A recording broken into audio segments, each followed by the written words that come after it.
सच्चिदानन्देश्वराय नमो नमः। भृगुवल्ली का पंचमन्वाक। विज्ञानम ब्रह्म इति विजानात्। पीछे चौथे अनुवाक में मनोमय कोश का वर्णन हुआ था और उसके पश्चात ब्रह्म तत्व को जानने के लिए जिज्ञासा की तो तप करने के लिए कहा। स तपो तप्यत स तपस्तत्वा।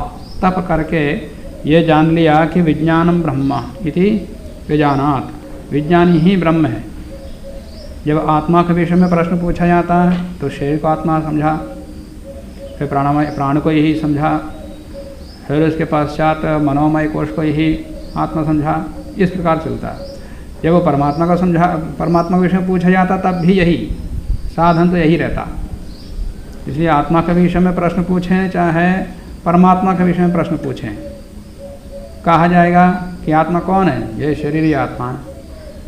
और ब्रह्म के विषय में पूछा जाएगा, कहा जाएगा कि ये शरीर ही अनमय कोश ही ब्रह्म है। और इन दोनों को जानने के लिए साधन और कुछ है नहीं, तो यहीं चलना पड़ता, स्थूल से सूक्ष्म की तरफ। तो इसलिए यहाँ एक एक स्तर का वर्णन किया गया। कल एक प्रसंग आया था, फिर बहुत दिमाग से हट गया कि योग दर्शन में प्रसंग आया, ये कहा था, फिर वो वहीं छूट गया कि जन्म जन्मांतरों का कर्माशय हमारे पीछे लगा हुआ। अनादिकाल से कब से हमारा कर्माशय पीछे आ रहा है और उसमें पुण्य भी है और पाप भी है, धर्म अधर्म सब मिला हुआ। और उसमें आदमी तो यही चाहता, यदि चाहता तो, कि मैं पुण्य धर्म का ही जो पिछला जन्म का है उसी का भोगूं और जो पाप अधर्म है उसको, जो फल दुख है उसको ना भोगूं। यदि इस प्रकार की इच्छा है, संभव है कि पिछले जन्मों के दुख को ना भोगूं और सुख को ही भोगूं, है संभव है? हाँ ना, है। कैसा है? इस जन्म में हम केवल पुण्य कर्म ही करें, धर्म कर्म ही करें। पिछले जन्मों का कर्माशय 3 प्रकार से विभक्त होता है। ये नहीं है कि एक कर्म का एक फल, ये इसका फल ये है, इस कर्म का ये फल है, इस कर्म का ये फल है, ऐसा नहीं होता। एक पिंड बनता, पिंड मतलब भाई गोला बाल जैसा बनता, ऐसा नहीं, एक समूह बनता। सात्विक कर्मों का, राजसिक कर्मों का और तामसिक कर्मों का एक समुदाय बन जाता। उसमें जो प्रबल होगा वो मृत्यु के समय वो सक्रिय होता, कि जिससे कि उसको अगले जन्म देना। अब प्रबल कैसे होगा? 3 प्रकार के समुदाय में प्रबल कौन होगा, कैसे होगा? कि जो ज़्यादा तीव्र है, ज़्यादा कर्म है। मान लिया कि राजसिक कर्म ज़्यादा है या प्रबल है। प्रबल मतलब वो समुदाय में बड़ा नहीं है, परंतु तीव्रता में कुछ ज़्यादा ही राजसिक कर्म है उसके अंदर। तो वही मृत्यु के समय प्रबल होता। तो पिछले जन्म का वो और इस जन्म का ये सब मिलकर के फिर अगले जन्म का निर्धारण करते कि इसको कौन सा जन्म देना, कैसा भोग देना इसको। फिर शेष वैसे रहेगा। ये नहीं है कि पूरा मिलकर के एक साथ कर्म देते, ऐसा नहीं। जो सक्रिय होगा वो अगले फिर शेष पड़ा रहेगा, जब उसका अवसर आएगा तो फिर वो देता। यदि इस जन्म में पूरा पुण्यकर्म ही किया, निष्काम कर्म ही किया, आध्यात्मिक जीवन ही जिया, तो पिछले जन्मों का जो कर्माशयों में से इस प्रकार के इस संस्कार से युक्त जो कर्माशय है वही पिंड बनकर इसके साथ मिलता है। फिर अगला जन्म वही देता है, वही देता सात्विक। यदि अगले जन्म को ऐसे किया फिर वही चलता रहेगा। यदि अगले जन्म किया तो ऐसा संभव नहीं होता, संभावना कम रहती। और किया तो फिर उसी प्रकार का जन्म ले सकता है। शेष सुषुप्त में पड़े रहेंगे, शेष कर्म या कर्माशय। सुख भोगना चाहते हैं तो सुख देना, यह आध्यात्म मार्ग ही है और कुछ नहीं। पुण्य कर्म करो तो भी पिछला जन्म के आधार पर यदि ये जन्म मिला तो फिर दुख ही दुख भोगना पड़ता।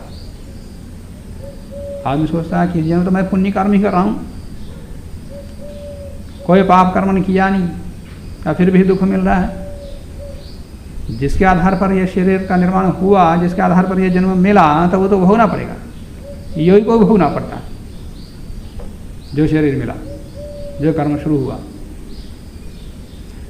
और जो ऐसा करते करते करते योगाभ्यासी जब इस प्रकार का एक एक कोष को जानता हुआ आगे बढ़ा, पिछले जो सुषुप्तों में पढ़े हुए पड़ा हुआ कर्माशय है उसको तक भवेजी कर देता, फिर वो फल नहीं देंगे। और जो शरीर चल रहा है उसको भोगेगा, फिर शरीर छोड़ देगा। तो सबसे पहले यम, अहिंसा, दूसरों को किसी भी स्थिति में दुख नहीं देना और किसी भी हालत में झूठ नहीं बोलना, झूठ व्यवहार नहीं करना, झूठ बोलने का संकल्प नहीं करना, विचार नहीं करना। इस प्रकार के अभ्यास करते करते करते ये सब जागृत होते। आदमी अंदर की यात्रा शुरू करता, बाहर की यात्रा में कुछ भी नहीं है। अंदर जाने के पश्चात उसके सामने तो सब लिखा है, जो थोड़ा सुख है वो भी थोड़ा ही है, स्वल्पकालिक। और अंदर की यात्रा इतनी बड़ी है कि उसको विज्ञान नाम दे दिया। कुछ लोग कहते हैं कि ये विज्ञान हमें, कोई इसको विज्ञान क्यों कहा, ये कोई साइंस है क्या? हाँ, साइंस है। ऐसा साइंस है कि यहाँ के बाह्य विज्ञान से कुछ भी नहीं जानता वो। सूक्ष्म से सूक्ष्म परमाणुओं को जान सकता पूरा। जिस ग्रह को जानना चाहे उस ग्रह को पूरा जान सकता है, चारों ओर घूम सकता है। ये तो केवल एक ही तरफ जाते हैं। ये हमारे पास चंद्रमा के एक ही तरफ हो गए, पहली बार दूसरी तरफ पहुंचने प्रयास किया, वो भी सफल हो नहीं पाया। और विज्ञान इतना हुआ, ये कोई अवरोध ही नहीं है, सूर्य मंडल में घूम जा सकता, वो पूरा तत्व को जान लेता है। उसी को बोलते हैं प्रज्ञा। कौन सी प्रज्ञा? ऋतंबरा प्रज्ञा, माने शाश्वत सत्य, पूरा उसका स्वरूप प्रत्यक्ष हो जाता। योगज प्रत्यक्ष जिसको कहते हैं, ऐसी स्थिति में पहुंच जाता इस कोष में पहुंचने के बाद। बाहर की यात्रा करोड़ों रुपए खर्च करके कितने लोगों के जीवन लगा तो भी अभी विकसित नहीं हो पाया। और एक पैसा खर्च किए बिना पूरा ब्रह्मांड को जान सकता है। अब ये विज्ञान है, वो विज्ञान है। इसलिए और आत्मा के विषय में, वहां तो आत्मा है ही, मन ही नहीं है वहां, आत्मा की बात ही छोड़ो। वो माइंड बोलते, मस्तिष्क के भी वही माइंड है और ब्रेन बोलते हैं। मन का अस्तित्व को यंत्रों पकड़ में आता नहीं ना, जो यंत्रों पकड़ में आता है वही है, जो शेष है ही। तो विज्ञानम ब्रह्म यदि विजानात, अंदर की यात्रा करोगे तो वो विज्ञान है, और इससे आगे बढ़ोगे फिर आनंद ही आनंद है। इसलिए आनंद कोश है। तो विज्ञानम ब्रह्म यदि विजानात, आत्मा क्या है? ये विज्ञान ही है। ब्रह्म क्या है? ये विज्ञान ही है। तो विज्ञानम ब्रह्म यदि विजानात, विज्ञानाद्धि एव खलु इमानि भूतानि जायन्ते। जो उस स्तर पर पहुंचा हुआ प्राणी है वो विज्ञान से ही उत्पन्न होता है, विज्ञान में ही जीता, अविज्ञान में ही लीन होता। उस स्तर पर पहुंचा हुआ योगी वहीं से उत्पन्न होता और उसी में जीता, या बाह्य जगत में नहीं जीता, अन्नमय कोश में नहीं जीता, प्राणमय कोश में नहीं जीता, ये तो भी जब तक शरीर तब तक निर्लिप्त होकर। तो विज्ञानाद्धि एव खलु इमानि भूतानि जायन्ते विज्ञानेन जातानि जीवन्ति। ऐसे योगी जीवी जीवात्माएं विज्ञानेन जातानि, विज्ञान से ही जात होकर के जीवित रहते, विज्ञानम प्रयन्त्यभिसंविशन्ति, उसी में लीन होते। तद विज्ञाय, इसको जान करके पुनः एवा वर्णम पितरम उपससारा, अब इतना जान करके फिर पिता के पास पहुंचा। पहुंचने के बाद कहा कि मैं विज्ञान को ब्रह्म के रूप में साक्षात्कार कर लिया, या विज्ञान को आत्मा के रूप में साक्षात्कार कर लिया। अब आगे बताइए। अधीहि भगवो ब्रह्मेति, आप ब्रह्मवेत्ता हैं, आप मुझे ब्रह्म तत्व को समझाइए। तम होवाच, उसको कहा पिता ने, तपसा ब्रह्मा विजिज्ञासस्व, तप से ब्रह्म को जानने की इच्छा रखो। तप, स्वाध्याय, ईश्वर प्रणिधान, इस प्रकार से क्रिया योग के माध्यम से क्रिया योग समाप्त हो गया। अब आगे और बढ़ना। तो तपो ब्रह्मा, ये तपोमय योगमय क्रियाओं से ही, चेष्टाओं से ही, प्रयास से ही ब्रह्म जाना जाता है, वही ब्रह्म है। अब ब्रह्म को जानने का तत्व वही है। तुमने गलत समझा कि मैंने प्रारंभ पहले कहा था कि ये अन्नादि ब्रह्म है, तो उसने उन्हीं को जानने का प्रयास किया, इसलिए बार बार आ रहे हो। अब यहाँ तक जाना है तो और तप करो, अभी तो विज्ञान को समझा है तो और तप करो, फिर आगे का तत्व पकड़ में आएगा। स तपो तप्यता, उसने तप को तप किया। सह तपस्तप्वा, तप करके फिर क्या जान लिया? आनंदो ब्रह्मेति विजानात, अब अंतिम आनंद को ही ब्रह्म समझा। विज्ञानमय कोश में क्या क्या आता है? अहंकार,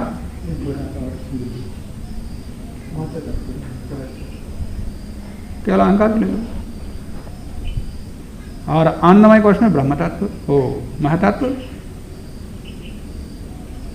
महतत्व यहाँ आया और उसको ही ब्रह्म समझा। समझ करके उसमें ध्यान लगाया तो उसका साक्षात्कार हो गया। और उसका साक्षात्कार होने के पश्चात कुछ है ही नहीं, प्रकृति लय हो जाता उसके लिए। उसकी जो प्रकृति है आत्मा का बंधक, जो महतत्व मुख्य है, उसका लय हो जाता है। तो तदा दृष्ट स्वरूप अवस्थान, तब आत्मा का स्वरूप उसको प्रत्यक्ष हो जाता, ब्रह्म का प्रत्यक्ष हो जाता है। फिर आनंदी आनंद है, दुख नाम का कुछ है ही नहीं उसको। तो आनंदो ब्रह्म इति विजानात्, आनंद ही एव खलु इमानि भूतानि जायन्ते, आनंद से ही, और ऐसा योगी, ऐसे प्राणी आनंदम से ही उत्पन्न होता है और आनंद में ही जीता है। आनंदेन जातानि जीवन्ति और आनंदम प्रयन्ते अभिसंविशन्ति इति, और उसी में मर करके लीन हो जाता। सा एषा भार्गवी वारुणी विद्या, बस यही विद्या भार्गवी और वारुणी विद्या है, माने पिता पुत्र की विद्या है। वरुण संबंधी और भृगु संबंधी बस यही विद्या है, आध्यात्मिक विद्या, जो कि इसमें बताई गई है। परमे व्योमन प्रतिष्ठिता, ये विद्या परम व्योम में, माने बुद्धि रूपी आकाश में, हृदय रूपी आकाश में, हृदय का हो या बुद्धि को एक ही बात। तो परमे व्योमन प्रतिष्ठिता, उसी महान श्रेष्ठ उत्तम आकाश में प्रतिष्ठित है, स्थित है। या एवं वेद प्रतिष्ठति, इस प्रकार से इस विद्या को जो जानता है, जानता मतलब प्रयोग करता है, उसमें चला है, वही प्रतिष्ठित होता है इस विद्या में, विद्या में निष्णात होता। तो इस प्रकार जानता हुआ वो सारे तत्वों का साक्षात्कार करके आया है, तो उनका स्वामी बना। इसलिए अन्नवान अन्नादो भवति, वो अन्नवान हुआ, प्राणवान हुआ, मनवान हुआ, मनोवान हुआ। ऐसा एक एक तत्व के साथ उसको उसके अधीन हो गए। अन्नवान अन्नादो भवति महान भवति प्रजया पशुभिः ब्रह्मवर्चसेन। महान कीर्त्या माने महान प्रजा पशु ब्रह्मवर्चस और कीर्ति आदि के द्वारा महान हो जाता, महापुरुष हो जाता। अब वो सामान्य पुरुष नहीं रहता वो। ये सब तो लौकिक प्रयोजन है, उसके लिए तो आत्मता तो उसके बाद वो कामना है ही नहीं। जो प्राप्त करना चाहिए था परम कर्तव्य वो पूर्ण हो गया, अब उसके लौकिक प्रयोजन की आवश्यकता नहीं है। लौकिक जो लोगों को इसमें प्रवृत्त कराने के लिए प्रयोजन बता दिया। ना कीर्ति की कामना है, ना प्रजा की कामना है, ना पशु कामना, ना वो किसी कामना, बस एक ब्रह्मवर्चस।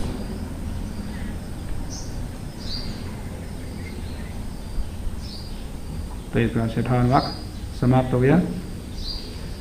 तो पांचों कोशों के माध्यम से ब्रह्म को ही जाना जा सकता है, ये बता दिया इसके अंदर।